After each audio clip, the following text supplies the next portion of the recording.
มาลูกงงมาเป็นน้ำพี่ลูกมาหาตัวพี่ได้มาหาเป็นหนักเป็นน้ำพี่ลูกอ้าวมาเด้งามๆเด้อยิ้ม1 2 3 1 2 3นี่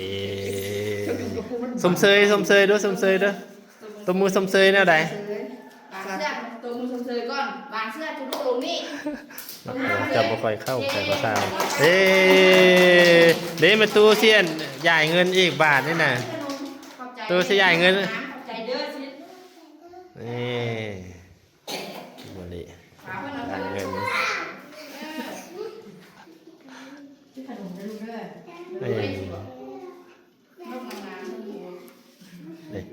เพราะว่าเป็นก็เป็นนะใจเด้อมี2-3คนนี่เป็นของเขตสมเภาเขตสมเภาอยู่ในขอบเขตของเมืองคำเมืองเชียงขวางได้ล่ะวันนี้ลูกวันเครียดนะเข้าใจได้ลูกเข้าใจเด้ลูกนกจะไม่ตัวอะไรนกจะไม่เข้าใจเด้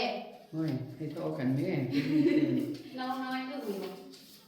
ดีน้องพูดว่าน้องดีได้ไหมนี่โอ้เก่ง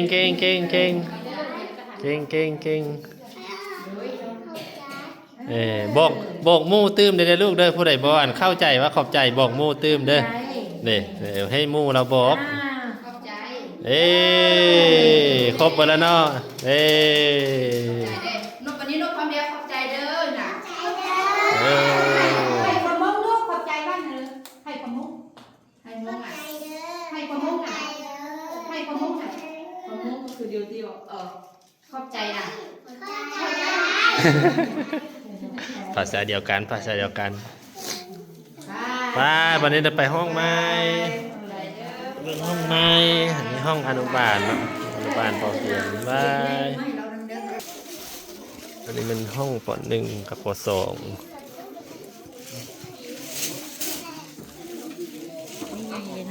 มาเอาเข้ามาอ่านซอยกัน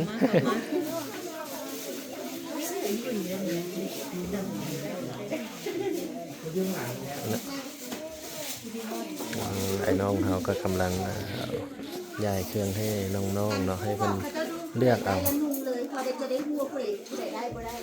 ผู้ใดเพื่อนเมื่อได้นุ่งเลยดีล่ะนุ่งได้เลยนุ่งเลยเลือกเอาเนาะว่าให้สินุ่งได้คือบางคนก็นุ่งบ่ได้ย่านว่านุ่งบ่ได้เนาะแต่ว่าเอาใหญ่ให้ข้าเจ้านุ่งให้เด็กๆลองดูนะครับถ้าใส่ได้ก็เอาถ้าใส่ไม่ได้จะได้เปลี่ยนตัวใหม่เอาตัวน้อยก็ดีป่ะโอ้ได้แล้วเนาะมันค่อยอุ่นเนาะเดี๋ยวโอ้ยงามแล้ว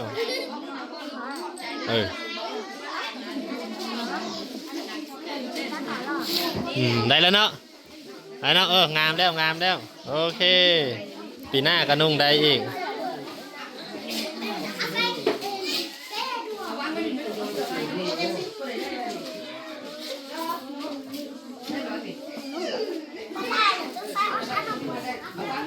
นุ่งได้บ่ลูก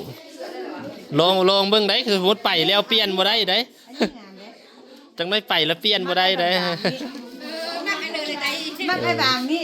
ไอ้นี่งามได้ลูกผู้ใดนุ่งบ่ได้ล่ะเปลี่ยนเด้อมักอันไหนเรียบแต่อันนั้นแหละอันนี้งามก็ได้ลูกเขาหนาวเลยผู้ใดนุ่งบ่ได้ล่ะเปลี่ยนเด้อ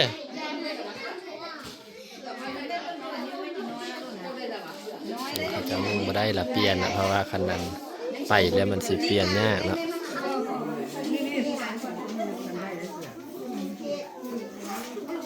ต้องไปใจได้เลือกยันดอกน้อยนุ่งบ่ได้